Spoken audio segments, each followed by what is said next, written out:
Good evening, good afternoon. Welcome back to High Top Sports Oregon. We're back and we are talking about the Ducks. But first, we want to thank our sponsor. We are powered by Best Bet. Let me see if that fixes it. Am I laggy? Mm-mm. Okay. We are powered by Best Bet, and the whole video is sponsored by Best Bet. Let's go ahead and get right into it, though. The Ducks. Boy, oh boy, oh boy. So, you have a nail biter last night. I was not a proponent of the 10:30 kickoff. That sucks for everybody. They stacked the lineup really bad at 7:30. The 7 to 7:30 window had almost too many games on to watch. Even if you're quad boxing with YouTube TV, which is great. I ran the quad box all day yesterday. But let's go ahead and break down this game a little bit, what we liked, what we didn't like. I'll go first since I don't have a duck in the fight. So let me say this real fast. And then everybody, the link is up there, that StreamYard link. You can go ahead, call in if you would like to. We can discuss it, but let us get our little spew out first. So I thought the second half adjustment was very good by Dan Lanning. That's a proponent of Dan Lanning that comes from Kirby Smart. I think that second half adjustment really started showing. You guys really scored on all three phases of the game. You had a punt return for a touchdown. You had a couple throwing touchdowns, and then James looked really good on those outside. When he could bump them outside, he's just showing you the true speed back that he is. I thought he looked fantastic. I thought there was speed all over the field. My only question is they have to figure something out on the other side of the ball, the defense. I thought the offense, scored enough points to keep you in it and win it, but they got to figure out something on the defense. Yeah, see, I'm almost a little bit more the other way, where, I thought the defense, there was most definitely holes, and obviously we'll get into it a bit more, but, schematically speaking, there was absolutely some breakdowns that happened last night. We saw numerous missed tackles. Now, with that being said, obviously we were playing arguably one of the most NFL-ready running backs in college football, but still, when you're a top 10 team in the country, you expect a standard, and that absolutely was not met last night. Although, we did walk away with our first ever program victory over Boise State. But it's just the defense, in my opinion, was okay. I thought the defensive line was all right. They were inconsistent with their pressures, but they were in the backfield from time to time. I think they had one sack last night. The linebacking core, that's one where, once again, they show flashes, but it was just inconsistent. Jeff Bassa, the defensive captain, he was dealing with injury all week. He did, ended up playing last night, but then there was some inconsistencies there. There was a breakdown in coverage that he had specifically. Justin Jacobs has been hit or miss, to put it lightly, in that linebacking core. The one bright spot that I really saw was Devin Jackson, though. I know it's somebody you really like, Prof, brings a ton of speed to that linebacking room. And he made himself felt last night, which was really nice to see. It was nice to see him, start to take that next step and become a formidable player in this defense. In terms of the secondary, I thought the secondary was a little hit or miss too. Jabbar Muhammad had a couple big plays. Dante Manning had a nice play. Kobe Savage had a couple big tackles. Brandon Johnson was in the backfield for a couple of TFLs last night. So, the secondary was there, and we definitely, have the athletes and the skill there. It just doesn't feel like they have been able to put it together, even just speaking on the defensive side of the ball. It feels like there's inconsistencies on the defensive line, but then when the defensive line's getting pressure, then the linebacking core might falter. Or, maybe we're getting pressure and the linebackers are doing their job, but then there's a breakdown in communication in the secondary, and all of a sudden, we're giving up a play there. So it just kind of feels like that's that dynamic we've been wrestling with all night. And then the offense, I kind of thought it was the same way, right? So if we take away those two special teams touchdowns, all of a sudden we're taking a look at the offense saying, but did we put up enough points to win? And they moved the ball. You look at Dylan Gabriel's numbers, I think he only had two incompletions all night, maybe three. But, he's effective with the ball. He can make the throws when he sees them. But as you can see, man, it's just, especially early on in the game, I felt like there was a lot of confusion in his eyes in terms of like making that first and second read, which ends up, a lot of times then we're checking it down to the running back or, hitting the tight end in the flat or whatever the case is, which is fine. That's one of the proponents of this Oregon offense. That's one of the things that made Bo Nix so successful. But my point being, it's just there's too many inconsistencies in all phases. Maybe with the exception of special teams, just because last night we saw something happen that we haven't seen. I don't think I've seen it in my lifetime where we've had a punt return and a kick return touchdown in the same game. So special teams was a bright spot, and there were definitely, individual bright spots throughout the night. But as a whole, man, it just felt very disjointed. It felt just inconsistent from all phases. And like we were never able to truly put it all together. I know one thing, that someone texted me this morning, that like, Boise, they're a great program.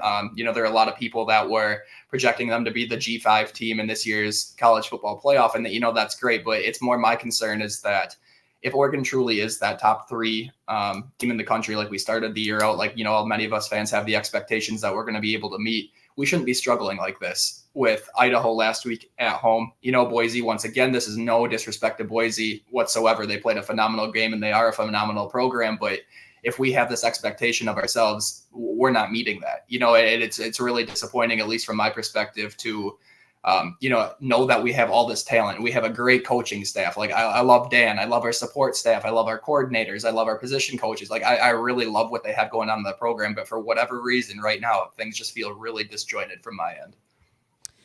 Yeah, and guys, I did miss a little bit of the game just because we had a Florida Live call-in show last night. I had it on my second screen and I was going back and forth, so I missed about 20 minutes. I actually did miss the kickoff return. That's why I didn't realize there was 2 special teams. But I did see the punt return, which that was absolutely electric, and it was needed when it was needed. So my thing is, on both sides of all 3, okay, we'll take special teams out. Both sides of the ball, there is a lot of flashes. And if they can just get that thing going and get consistent on all 3 levels of the ball, on offense and defense, I feel like it could be a very, very good team. The athletes are all over the field.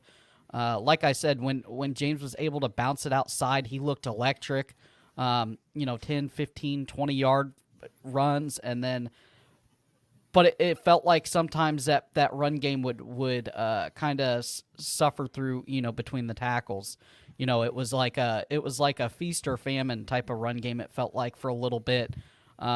Offense, like you said, did some completions, but a lot of checkdowns, which you got to get the first downs and stuff, so that's not that big a deal. But I feel that if Oregon can just get it more fluid and more consistent, I know I read there was an early bye week coming in. I think this team could be dangerous, and you have a lot of transfers in. I'm gonna say this. I'm gonna warn you guys. Muhammad played very, very good, but there is gonna be one game. I don't know what it's gonna be. He's gonna get some PIs. Because he is very, very aggressive and very handsy, and it's probably going to come when you don't want it. So I that's just what I saw. He got away with a lot last night.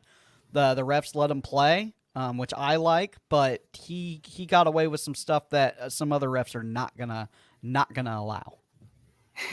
And truly, that's one of the things I really like about his play style too. Obviously, you never like to see that third down situation, and you think you just got a big stop, and all of a sudden, the yellow laundry comes out on the field, and you're giving him a free 15 yards, whatever the case is. But I really do like his play style.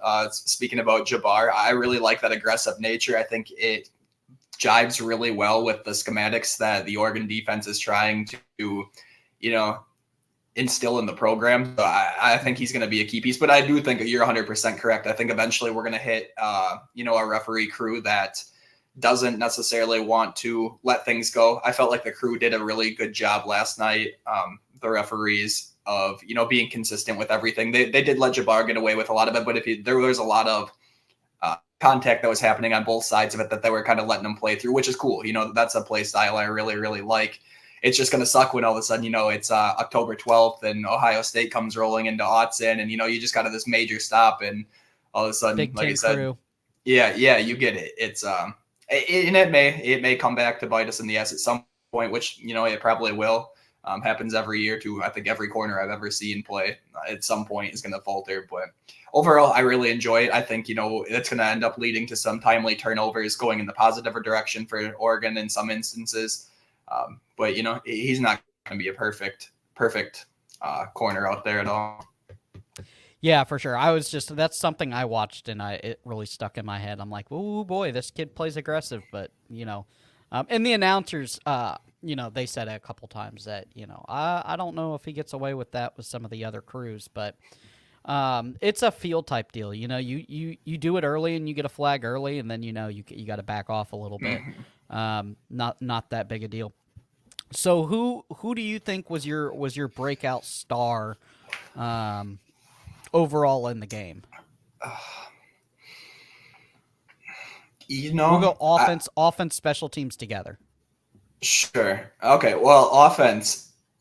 I'll split the offense. Actually, I think the offense. I would give an answer that I think a lot of people would be surprised by, just because I know it's an area where a lot of people are kind of they're not happy with Oregon's progression early on this year. But I would say it's Jordan James at the running back position.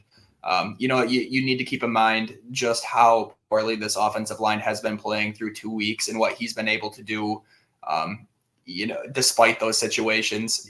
Like you said, between the tackles, and especially in that center guard position, like that's just a brutal spot for that Oregon offensive line right now. And sometimes they look like they're starting to get it together, but once again, it's that inconsistency. And for Jordan James to be able to navigate that inconsistency and still have a productive night both times, right? Not even against just Boise State, but also against Idaho last week, he was kind of able to overcome a lot of that. And I know a lot of people I've seen, and whether it be like, the threads or on Scoop Duck on 3 or whatever the case is, but a lot of people, they're not happy with their run game at this point, which I completely understand, just because it's not the standard that we have been used to for so many years.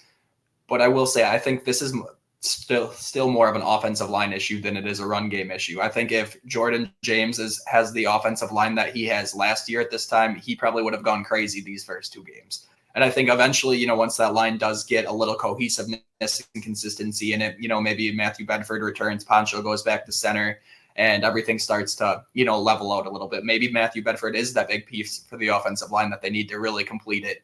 But until they figure out, that rotation or that mainstay staple in that offensive line, there's going to be some struggles in the run game. But, fortunately for Duck fans, we have Jordan James on the other side of it, who is able to make his own plays, which is an absolute blessing for us. Because if he's not, I don't think Oregon wins that game without, at least the minor rush game that we did have last night. Yeah, it seems to me like I said, everything is having to be bounced outside. They're just, when they try to run between those center guard positions, it's not effective. It doesn't feel like it gets too muddied up. They got to figure that out. But boy, if they can, watch out. He's gonna be a good one. He's gonna be a good back, and I think that you could see the flashes if he's doing this with a bad offensive line. What are you gonna do when the offensive line gets together? And guys, it's still very early. It's week 2. The first 4 games, you get your biggest progressions forward. So with every team, unless you have big injuries, obviously, but usually you'll get your biggest progressions between game 1 and game 2, and then game 2 to game 3. The offense is always going to be behind defense. It's just is what it is. It's a timing thing. That early bye might help you guys with the offense, getting everything together. You got to remember that, DG, has not been in town all that long to learn a whole new playbook, and a lot of these kids are also getting used to the telecommunication via the helmet. Having somebody in their ear is different than just reading off. We're gonna run red 12 play on the armband. It's a lot different. So there's a lot of things, and defenses can dial it up better, also. So it's a cat and mouse game. What about defense? Who's your star player of the game? Yeah, for defense, I don't think, watching last night's game, there was necessarily one person that really stuck out. But I think if I had to pick one individual, it would be Jordan Birch on the defensive line. Although earlier in the show we talked about a little bit of the inconsistencies that were happening on that defensive line, one of the mainstays and most bright consistent pieces we have on that line is Jordan Birch. Had a couple pass knockdowns last night, a couple QB pressures. I think he had a QB hit last night. So, although the sack numbers might not be there at this point, he is making himself, known that he is out in the field. Offensive have to be mindful of where he's lining up and the pressure that he's able to bring. So I'd say he's probably my defensive MVP at this point, just strictly based off what he's able to do. And once again, that's not taking much away from anybody else, like the Jabbar Muhammads of the world. Like, that's somebody who we just haven't heard a lot about. But, once again, we all know that if you're not hearing these cornerback names, that's a great thing, so it's like, it's a little bit more difficult to place an MVP in like the secondary area, but I really like what Jordan Birch is bringing early on in this season. And I think, if that defensive line continues to improve and get a little more healthy as we move forward, I think Jordan Birch is going to be a major piece of this Duck defense if we want to make some noise in national contention. Yeah, for sure. I'm going to go with Savage. He had a couple big plays. I'll say this. It seemed like to me tackling technique was pretty good overall on the defense. There wasn't too many plays where it was just like, you got shook outside your ankles and, they take it for 65. So I think that Savage made a couple big plays that I saw. I like his play style. Mm-hmm. I think that this team is starting to get more aggressive. From the Idaho to this game, it seems like the defense is just a lot more aggressive in the run cover and the pass coverage, because obviously they know they can get away with it. And when you have a guy like Muhammad, obviously he's going to bring that aggressive nature to that defensive back room. But I did like some of the stuff Savage did, knocking down passes and stuff like that.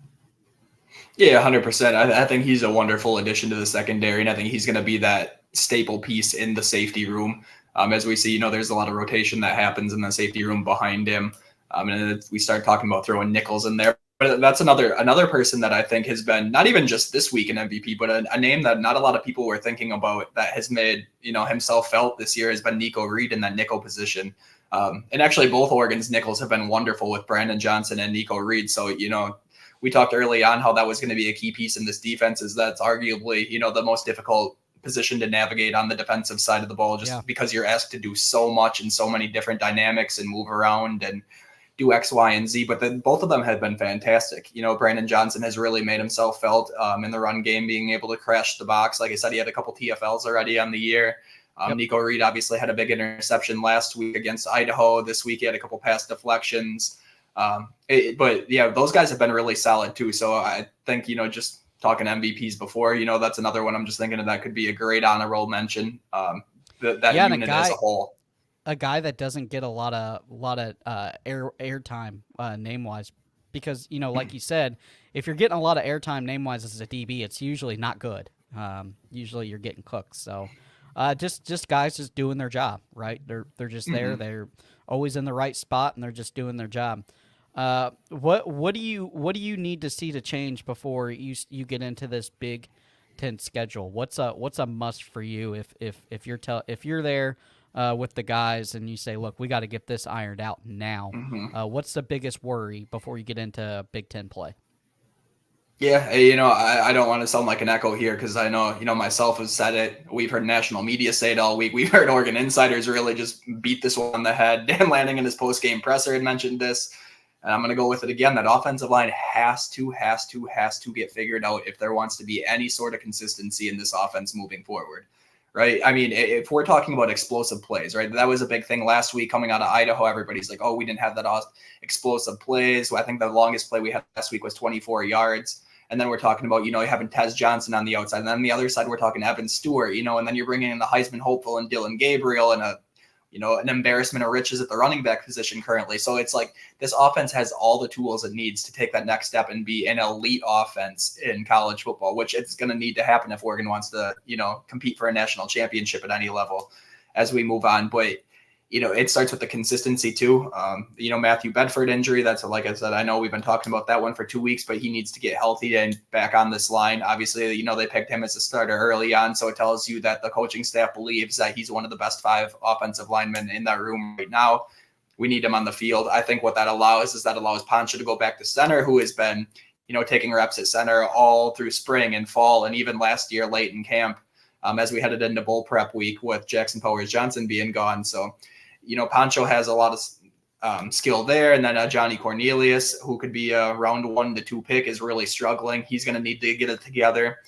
Someone last year who, he was a highly touted after FCS transfer from Rhode Island. Everybody in the nation wanted him, signed with Oregon, had a phenomenal year last year. And then this year has just been a shell of himself, whether that be just tweaking the offense slightly because we a left-handed quarterback, and that, as on the offensive line, that kind of switches up, your tech and stuff like that. Or if it's just, I don't know, but he's really struggling. Josh Connerly, who a lot of people expect to be a round 1 pick, is, he's been fairly consistent, but still not that dominant beast that we're used to seeing still. So I think that offensive line has a ton of work to do. Just in terms of getting consistency. Obviously, they need to get healthy for some of that consistency to happen, but it kind of feels like at times we're throwing darts at a dartboard with that offensive line. Last week we rolled out the same starting offensive line we did this week as we did last week against Idaho. And then by the second quarter, we're throwing in new guys and switching around positions. And now we have a new center and a new right tackle. You know what I mean? And it's just, there's no cohesion, there's no consistency. And that makes it very difficult for the run game to get going. If the run game can't get going, the safeties are going to, be able to suck in, and then it just creates a whole bunch of problems. So for Oregon to score, to be this team that everybody thinks they're going to be, that offensive line is absolutely the number 1 priority. Gotcha. All right, so we're going to breeze through some comments, guys. This is a live call-in show, so this show works if you guys call in. We'll kind of breeze through and discuss comments until we get somebody to call in. First caller might get some duck swag from High Top Sports. So keep that in mind. You don't have to show your face. There's an option if you don't want to. You can do audio only. But let's go ahead and get into some of these comments. Like I said, link is up in the description. If you would like to call in, that's what makes this show go. Let's pay the bills real fast, real quick. We gotta thank our sponsors, BetUS, and right now they have a thing going. Their promo is 150% back on the first 3 deposits up to $2,000 using the code YouTubeTV. And that is on the BetUS site. We're going to pull it up, and we're going to do a little gambling here for just a second. Let me get there. All right, can you see that? Mm-hmm. All right, we got Vegas and Los Angeles Chargers. The point spread is -3 for the Chargers. You could take money line at a -155, or the over/under is set at 40.5. What are you feeling, Derek?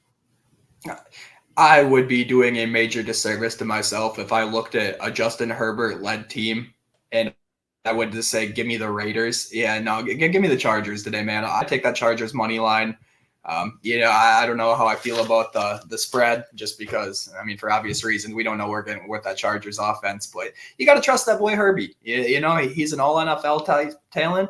I think he's going to lead them to a 1-0 start this year.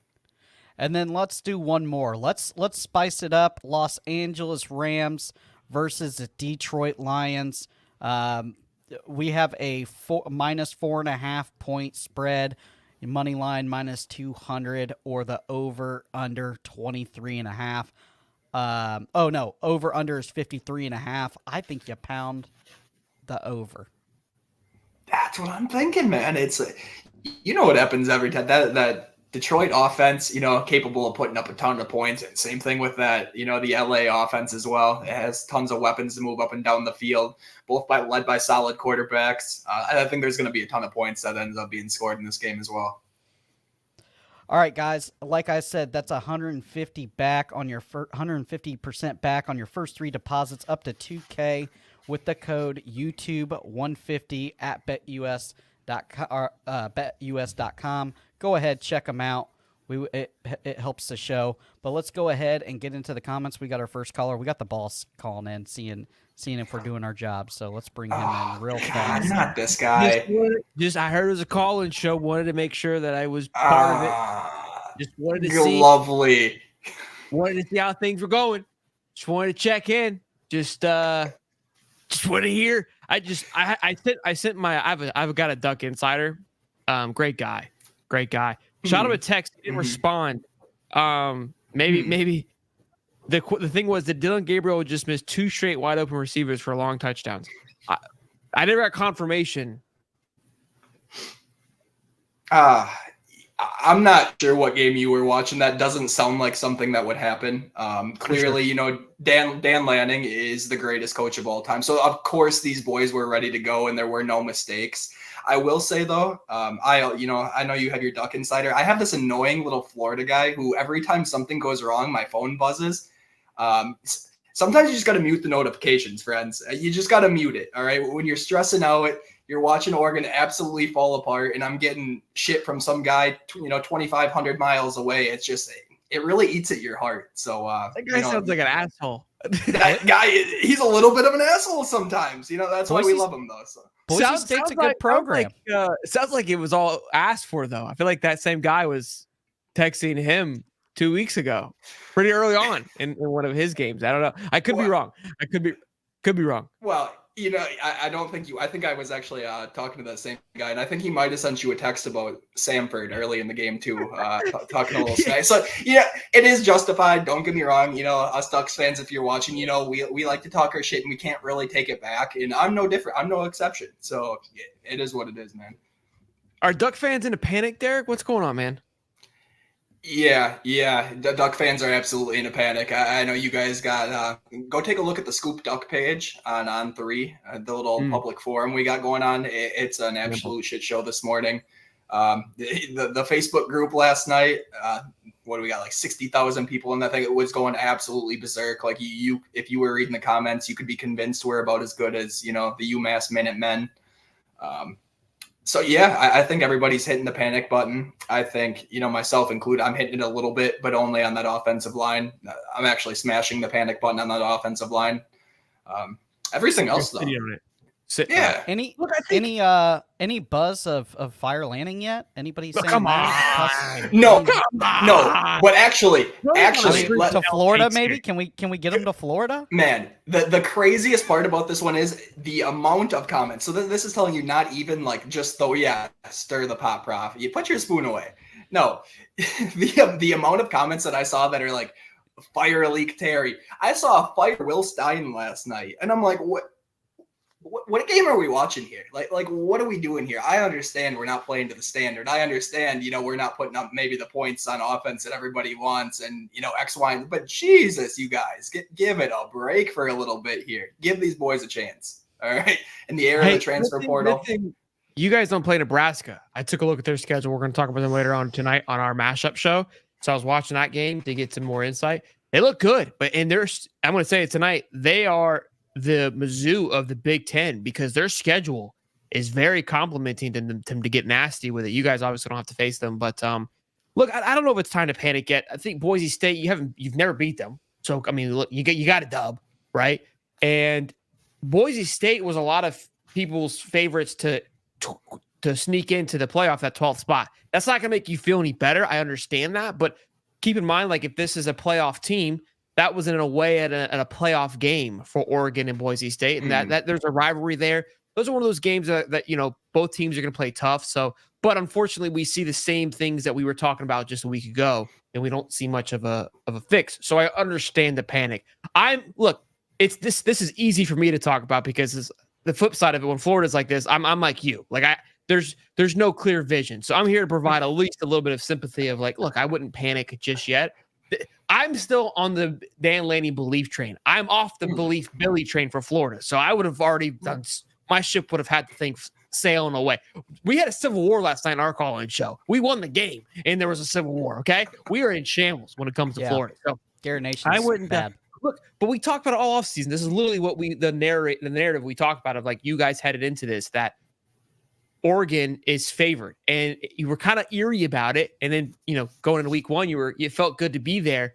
But now it's like, what are we doing? Dave Portnoy's in the chat. He says Oregon's dog shit.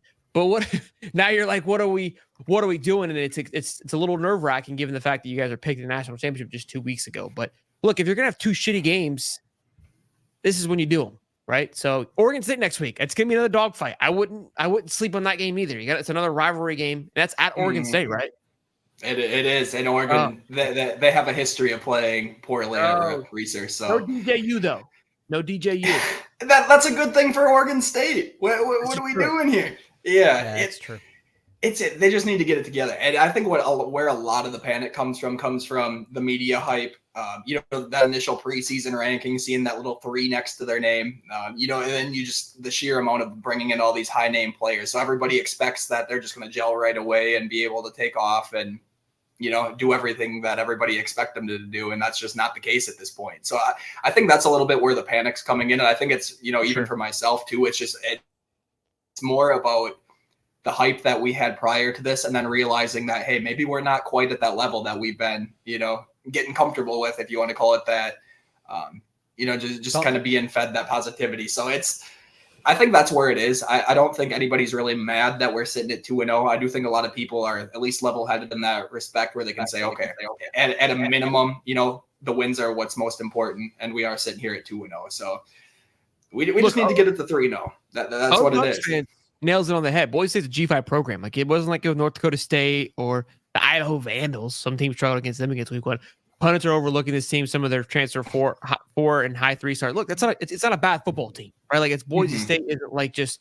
I know we want to treat them like they are, but because they've kind of been behind the radar for quite some time. But if you didn't think they were going to come into this game and play with their hearts out, there's obviously, I know history. We say, oh, they have never beat Boise. This team that has zero connection to that history, in the sense that they didn't factor them beating Oregon in that time frame, but it still means something, right? And I think Boise State does a good job with their culture of continuing that. So look, it's frustrating because Oregon feels like you should be 45-15 every game. That's where I think Oregon fans are. That's what you were spoiled with last year. I said this before, and you were spoiled with Bo Nix. Bro, that was a second year NFL quarterback last year. Like, you know what I mean? Like, keep that in mind. Like, he should have been in the NFL last year. Like, he could have been a successful quarterback in the NFL last year. There's a reason why he shows up to Denver and wins a starting job over Zach. Look, Zach Wilson's not that great, but he's still a 3-year starter in the NFL, and Bo Nix comes out there and just spanks him. You know what I mean? So there's a reason. Not even that. It's also, mind you, that's an NFL captain too. Right. So he was just named an NFL captain, and that's not something where Sean Payton walked up to and handed them the little C to print on his chest. That's a team voted thing. So you're having some of these guys in the NFL who've been around for, 7, 8, 10, 12, 13 years who are voting Bo Nix as a team captain. And, losing that leadership. Yeah, I understand, you may not necessarily see it on the field and in the statistics and stuff, but it makes a difference. Absolutely. And I think that's one thing that Bo brought to that sideline was a sense of calmness, a sense of leadership. I'm not saying Dylan Gabriel can't bring those things. I'm just saying I don't think he quite has the connection that Bo has in his second year, right? Dylan doesn't get that second year. Bo fortunately did. So I think that's a little bit of the difference there too. Look, be thankful Ohio State's later on in the season. Ohio State, I'm not sure they're knocking any sock. Michigan was exactly what I thought Michigan would be. They might be worse than what I thought they were. This is a bad thing. I mean, the people think Michigan was going to be what Michigan was last year is just absurd. Look at Notre Dame. That was wild, bro. Gets beat by North Illinois. Dude, it's crazy because, like, look, think about it from a Florida perspective, just for you guys. I'm a Florida fan. We're obviously wanting to fire Billy, right, last week. And then we're naming off coaches, Hugh Freeze, Dan Lanning, right? Dan struggling over there at Oregon against Boise. You got Hugh Freeze losing to California. You got Marcus Freeman, who was like considered the next great thing at Notre Dame, losing in Northern Illinois. Like, what? There's nobody safe. When it comes down to it, it's like that's why for me, college was so excited. That's why I always say, look, like, oh, you really think you can win the game? You gotta play them, boys. That's what the whole point is. That's why you show up every Saturday. That's why you clock in. But I feel like Boise State reminds me a lot of Utah. They don't get a bunch of they're just a solid team. They don't get a bunch of press and stuff like that. But when you play them, boy, you best strap up because it's going to be a good coach team, well coached team. They're not going to give you, they're not going to cough it up to you. and it's going to be a dogfight. Yeah, PP Pie 100%. says go ahead. Sorry. No, you're good. I was just going to say 100%. I know there's someone that may or may not be on camera right now that is just a major Utah supporter in here. Looking at that guy in the top right now. But yeah, they're always a really big win at him guy, bro. Respect the game. Respect the game. You know, if only Dan could learn a thing or two from Coach Kyle. We could only hope. Coach Kyle bit me over and spanked me last year. Okay, I got a good, and I had to keep up with it for the last 2 years. So I just respect the guy's game. The guy's good. So PP Pot, real quick. People are concerned because other top 5 teams aren't winning this badly. Oregon just looks bad. Not true. Bama almost got clapped last night against USF. The scoreboard doesn't show that. I know. I don't know how they scored 40 in like 3 minutes, but the game was like 16-14. Bro, no joke. Like, it was a nail biter the entire fourth quarter. And then I look back, I go, when the hell they score 40 fucking points in 5 minutes? Dude, I'm pretty sure they scored 4 touchdowns in a span of like 6 minutes or something stupid. It was just like absurd how quickly that game got out of hand last night. I think the only team that looks well oiled and deadly right now, Georgia, is Georgia and Texas. Yeah, Texas. I mean, Michigan isn't a top 10 team, so let's not say that was it was a big win to go in the big house and handle business the way that they did. But yeah, I mean, Oregon and Texas 1-2. Bama, who's 3? Ohio State looks good. They haven't played anybody, so I can't say they look good. They haven't played anybody really. Unfortunately, that team down south looks pretty good too. They're not a top 5 team, but yes, Miami again. I'm not gonna put. Yeah, Dave Portner says Miami looks good. They really look good. I'm not gonna hate. I want to be a hater, but I can't. They look good. So, well, I appreciate you guys. Let me call in. This is a great show. I think this what you guys do here is fantastic. Guys, people commenting. You guys can call in too. I mean, they just let anybody get on the show apparently. So this is great. I appreciate you guys. Let me give my thoughts. Yeah. I mean, oh yeah, we are giving the first caller. We're gonna give away a Duck T-shirt too. So go ahead and what's up? Swipe that up. Wait, I don't get it. Can I call it? No. Not this guy. That guy don't count. He's. I don't know if we can like ban certain people from jumping up in here, but we need to look into that. You know? Wow. Oh, I'm not talking about you, of course. Yeah, it could be anything for sure. I'm talking about. Yeah, for sure. Just in general. Right. Yeah, we'll chat tonight when we record our other show, but I appreciate you. Looking forward to it, man. Looking forward to it. Later, guys. See you later. All right. Yeah, let's go ahead and go through some of these comments here real fast. Let me get the banner back up. All right. So link is in the comment box. Go ahead, click that link. You don't have to show your face. We can just do audio if you like. That's what keeps this show going. But we're gonna scroll through some of these comments and see what we think here. Ram Spencer, will Oregon go 3-0? That bye being so early is looking good. 3 more weeks and a month to. They have to play Ohio State. Will they be 5-0 then? Will they get it together? Great question. Yeah, that's a question I really wholeheartedly wish that I knew the answer to, because I'd be feeling a whole lot better about myself this morning. What I think will happen, though, just if I were to have to project it out, I do think eventually Oregon will get this thing figured out, and I do think that they're going to continue to progress in the positive direction. So last night's a prime example. You know, although I would say there are a ton of holes that Helen Keller could identify in this Oregon team, I will say that, you know, in the second half, they did start to pull it together a little bit. The defense started to look a little bit better. The offensive line had a little bit more consistency. Still gave up a couple sacks in the second half, but I mean, it wasn't quite the same chaos and pressure that they had in the first half. So I'm kind of hoping that translates to week 3 here against Oregon State this week. It will be a tough game. I do think it helps that there is once again a massive skill gap in favor of Oregon this week. And you know, in all honesty, that was probably the difference between a win and a loss over the last 2 weeks was that massive skill gap that is on the field.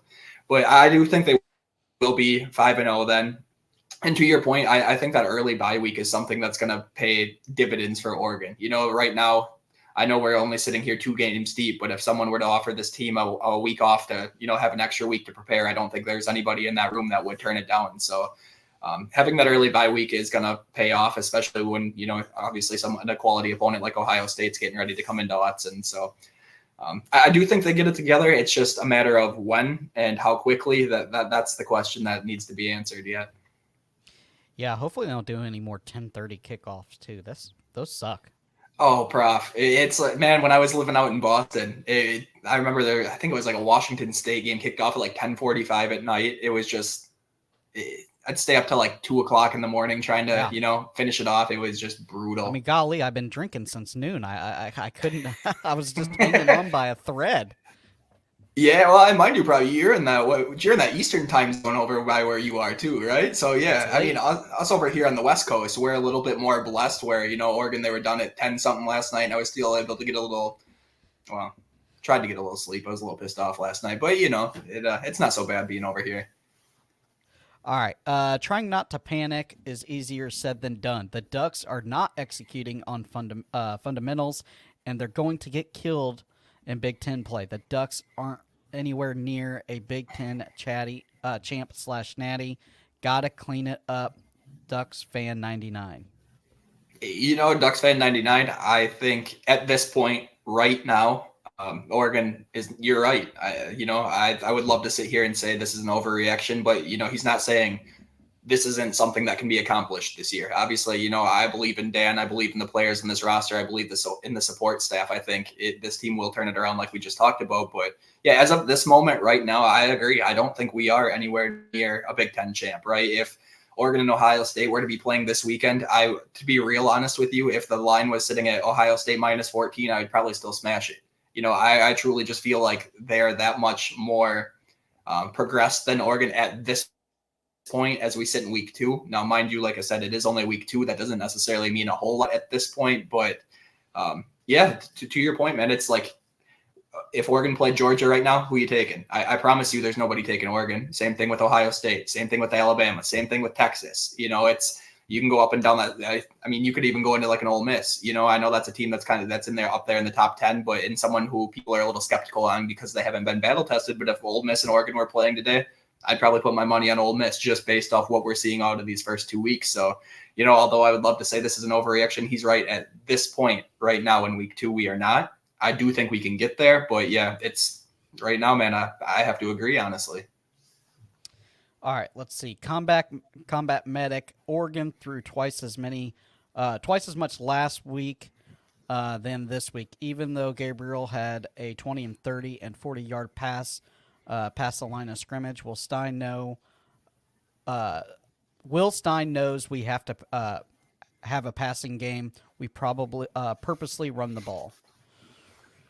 Yeah, and that this also goes back to something we were talking about a little bit earlier when we were talking about MVPs, and I was discussing Jordan James and what I thought he brought to the table, although I may not show it in the stat sheet or whatever the case is. But I think what this is more about trying to open up that offense, right? So in week 1, we understood there was a lack of explosive plays. Like I said, our biggest play was 24 yards. Dan mentioned it in his post-game presser. Will mentioned it in his midweek presser this week that the explosive plays, that had to be a focal point coming into this week and moving forward if Oregon wanted to be successful. But they also understand that if your mindset is 5-step drop, try to chuck it deep every time, that's not going to be very effective, right? Although you might be struggling on that offensive line, you still need some remnants of a run game in order to kind of open up that secondary a little bit, to be able to exploit those gaps in the secondary. So, yeah, I understand how it's frustrating. And it is for myself, too. Obviously, you would like to see Oregon can kind of continue running these plays, right? Especially like after the Evan Stewart long touchdown. It's real easy to sit back and be like, well, why can't we just, try to do that again? But it's not even just that. Then there's defensive schematic adjustments that are taking place, and you need to keep that defense accountable as well. So I think it was more about Will trying to have a balanced attack last night. I know it didn't happen the way we thought it would or wanted it to necessarily, but I think it was necessary in order to open up those big plays that did happen last night. For sure. Let's go. Let's see. Comeback Mac. Oregon only had one more 4th down last night than Ohio State. Ohio State played pretty poorly regardless of the score. Yeah, this has to do with quality of opponent. Correct me if I'm wrong. I think off the top of my head, Ohio State was playing Western Michigan yesterday. So not obviously, Western Michigan and Boise State line up on the field. Everybody and their mom's probably throwing their money on Boise State. It's not a secret that Oregon played probably the higher quality opponent yesterday. But it's like, the score absolutely plays a thing into it. It's the eye test, right? The fans, we're in love with the eye test. The media, we love the eye test. If you can win and make it look flashy, even if you don't watch the game and all of a sudden you see, they won by 35 points, people are going to feel better about that than, playing Idaho and winning by 3 or whatever the case is. But yeah, and this just goes to show that I don't think any of these teams truly are hitting their stride yet. I think, although even a team like Georgia, we have seen that offense stall out a little bit at times against that Clemson in that Clemson game. That offense was pretty stagnant in the first half, and obviously we saw that adjustment happen and they took off in the second half. But my point more being that, Comeback Medic is also right, where I don't think anybody's hit their stride. Like I said, I think if Oregon and Ohio State played this week, Vegas is going to favor Ohio State. And to be fair, I think that's fair as well. But I don't think these guys hit their stride. We absolutely have time before that October 12th matchup. But, and Ohio State needs to get better as well. But that's just kind of where we're at week 2. Yeah, and Western Michigan isn't they're really not a slapdick team. I mean, they had Wisconsin down to the wire last week in game 1. So, they play good defense and they have a couple weapons. It's one of those things. When you get into Big Ten play, the games are going to get really tight. Let's see. Down to the wire. Great fight at the end. That's another thing. A team not giving up. Big play capability on special teams. I don't know if I've ever personally seen both a kick return and punt return in the same game. That's a rarity. That's like catching lightning in a bottle. But you saw the speed all over the field. Let's see here. Second half, we changed the O-line to Poncho at center, Strother and Harper at guard spots, and the offense and blocking did look better. That's another thing. You're finding out under fire. You're not finding out with the twos, because when you're practicing, usually the ones goes versus the twos. So you're finding out what these guys have. That might be something that we hone in on next week. See what the roster's looking like when the depth chart's released. To see if they do keep that same lineup, because it did look better in the second half. Right. Let's see. Penalties, execution, play calling. This is all on the coaches. They kind of suck. Not perfect. Not perfect. Right. So I'm gonna preface before I address the sucking comment. I would say that arguably these last 2 games have been some of the least appealing coaching games that we've seen from the Dan Lanning, the Will Stein, the Tosh Lupoy led team that we saw last year. It just kind of felt like we're watching a shell of what we were last year. And honestly, at times it kind of feels like we're trying to replicate what we have last year, even though we don't have the same pieces. You know what I mean? Like Bo Nix and Dylan Gabriel, although they have some similar tools, they're 2 very different players with very different skill sets. And, it feels like we're trying to make Dylan be Bo in a sense, if that makes sense. So I agree. And in terms of the coaching, I think penalties, that's something that's on the coaches. It is, that's something they talked about last week. It's something they talked about all week throughout this week, all the way down to Tosh, and even Alik Terry had mentioned the penalties and how we need to cut down on those. So that's something that is on the coaching. That's not necessarily being done at this point. The play calling, that's one too, where I don't really know what to do with that yet. I know we addressed it just a little bit previously in one of the other comments, how we talked about how, obviously they couldn't abandon the run and had to force feed Jordan James a little bit to create that balanced attack and try to open up that secondary for some of those big plays. But at the same time, once again, it did feel like there was never like a consistency, a cohesion. Oregon, they might have a big play all of a sudden and then we're stalling out, or maybe we're moving the ball consistently down the field and then there's, a miscommunication on the snap and all of a sudden we lost our second fumble of the game or whatever the case is. So I think there's a lot that goes into it. I wouldn't necessarily agree with the coaches they suck part. I would say if you were to say the coaches are sucking right now, I would be more prone to agree with that. I mean, obviously, I don't think anybody can watch what's been going on in the field and say the coaching has been perfect. It hasn't. I don't think anybody in that building will try to argue that it has. I don't think they suck, though. Still very, very much a believer in Dan Lanning. Will Stein, mind you, is one of the best young minds in all of football in terms of offensive schematics. And then Tosh, he just has a ton of experience, and we kind of know what he's done to the Oregon defense since he's been here compared to what it was like prior to that. So as a whole, I really enjoy our coaching staff. I do think they need to get better, as well as our players, as well as the fundamentals, as well as the schematics. I think it all needs to improve, but I wouldn't necessarily say they suck by any means. Duck fan 99, frustrating. We have to rely on special teams to win the game. Nice to have them, but we should not have to rely on them, especially to have the kicker win the game. The team needs to win it with normal plays. Yeah, and this is actually something that Dan addressed directly in his post-game presser, was the fact that, it's wonderful that Oregon was able to score on a punt return and a kick return. If your special teams has a little bit of juice and electricity to it, it just adds a whole nother dimension to your game. It makes the opposing special teams just have to, prepare that much more, and makes their margin for error that much smaller. But very much to your credit, it shouldn't have to come down to that, right? We shouldn't be losing 2 fumbles or being -2 in the turnover margin, and we shouldn't be having these untimely penalties. We shouldn't have even been in this position in the first place. And I think that's kind of what he's getting at here. And I would agree with that, and obviously this is football. It's college football. Any given Saturday, anything happens. And that's why we all love it so much, right? I'm sure everybody in here loves to see a great upset happen, except when it's our team, right? I love upsets, and I'll root for the underdog 10 out of 10 times, except when it happens to Oregon. Then the world's falling apart. Bro, right? I was screaming at my TV for Northeast Illinois to just pull it off, please. I mean, screaming like I was an alum or a booster there.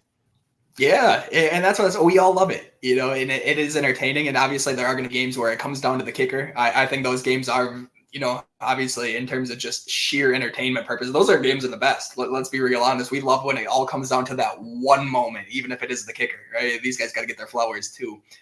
But yeah, Duck fan 99, to your credit, it shouldn't have been to that point. We shouldn't have had to rely on Tez to take a punt back. We shouldn't have had to rely on Noah to take a 100-yard kick return back to the house. We shouldn't have been there. And even that kick return, Prof, I don't know if you saw that, but Noah Whittington, he dropped the ball before he got in the end zone.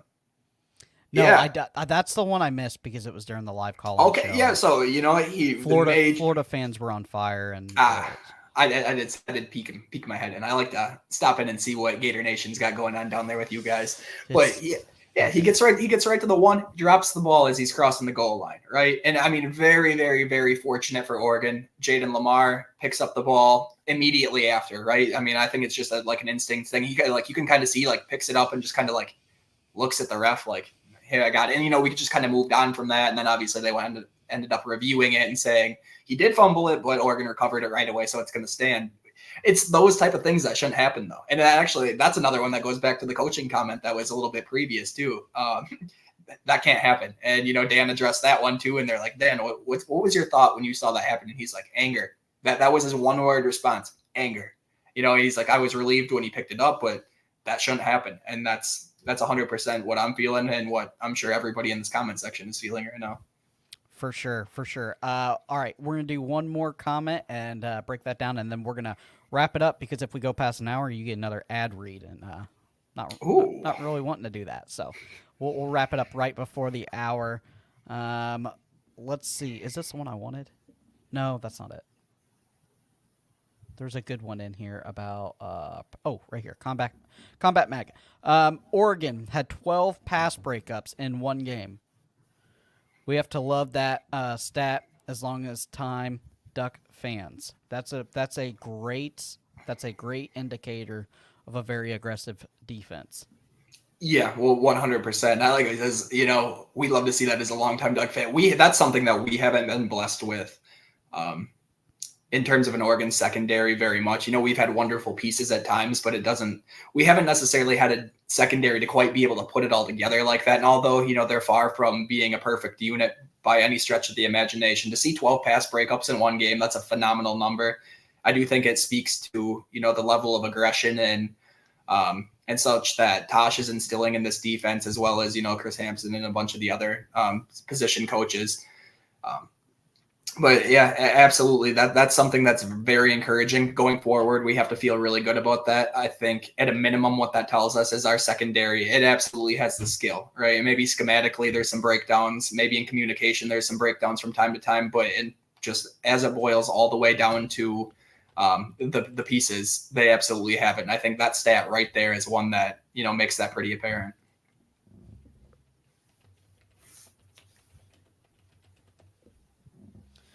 Jason's gonna hop in for just a quick second.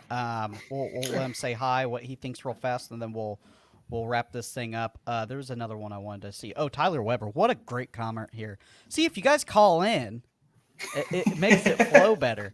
I'm not having to run through comments right here. I love this. This is big stuff here, Tyler. Oregon's offensive possessions that didn't work. 3 stopped by penalties. 2 killed by penalties. 1 drive killed by sus play calling. 1 drive by a mental error. Evan going out of bounds at the sticks. I mean, fair enough. And then also, mind you, if you were able to catch the post-game presser with Dan, he talked about how the 2 fumbled snaps were both just basic miscommunications on that offensive line. How one of them, Dylan, was trying to make a read on the offensive line. He snapped it when he shouldn't have. The other one, I mean, the way he kind of worded it sounded like it was just a true breakdown in communication on the offensive line. So it's those little things that really went and killed it, though, right? Those untimely penalties. Even the little mental lapses, Evan going out of bounds, the fumbled snaps, the turnover margin, there's a lot of that stuff. But what I will say about all of those things, right? All of those things kind of culminated together to create an environment where Oregon had potential to take a loss last night. All of those things are very fixable, though. I think that's something that, with disciplined coaches, disciplined players, just the culture that Oregon has there, I think they're going to be able to get that together. I think that's more of obviously a lot of mental mistakes that are happening there, and those mental mistakes absolutely can be fixed. It's just we need to see them fixed and fixed quickly. That's more the urgency of the situation, I think. For sure. We'll give it 1 more minute, see if Jason calls in. If not, we're going to wrap it up. Let's see. Tyler, again, offense didn't help the defense very much. Fumbles plus terrible field position, constantly having to punt deep in our field. Plus, their running back is crazy good. 100%. To open the show, that's one of the comments I had made, as I think Ashton Genty is one of the most NFL-ready running backs as we speak right now. They are basically trying to tackle an NFL rookie. He's going to be someone who I highly expect to play a major role next year once he steps foot into the NFL immediately. So that's great. It's more, I think, a lot of the concern from myself and the other fans and everything. And I'm sure even yourself is just that, if we truly are that top 10 team in the country, we should be able to not stop it, right? You're not going to stop a running back of that caliber. I don't think that's a realistic expectation, but to be able to manage what the damage he's able to do, I think that's a different story. And it just didn't necessarily felt like they were able to do that. Once again, Dan in his post-game presser, he talked about how they were able to bottle them up. But he's just that type of explosive player where that one time you let one assignment slip, he's gone. And we saw that happen last night too with his long run. So there was a lot last night, and it's not like Boise isn't a scrub team. I hope nobody in the comments thinks I'm trying to talk down on Boise. I'm not by any stretch. It's more of trying to realize that if Oregon is what we've been preached to so far, we shouldn't be in this position right now having these conversations. But, yep. That's the reality of the situation. And when we move forward and see what happens, that's what's fun about college football. There's also that realistic possibility where Oregon comes out next week, blows the doors off of Oregon State, and all of a sudden we just figured it out, right? And we just start rolling. There is always that possibility. And I think that's what a lot of people were waiting for this week. Obviously didn't happen that way, but it is a fantastic starting point to get to next week and do it against a rival on the road. There's no better opportunity for your team to really step up and make a name for yourself than next week. Gotcha. All right, guys, we're going to go ahead and wrap it up. Been on for about 59 minutes. I appreciate you guys. Thanks for commenting. We will have this again next Sunday and or Saturday, depending on the schedules. You'll go ahead and see it. Go ahead, like and subscribe. Hit the bell so you know when we are live. We also have videos dropping during the week. I am Cody the Professor. We got Derek the Duck, and we will see you later. And thank you to our sponsor, BetUS, go ahead, check them out, betus.com. They are giving away money, 150% back with the code YouTube 150. Go ahead, check them out at betus.com. All right, guys, we will see you later, and we're out.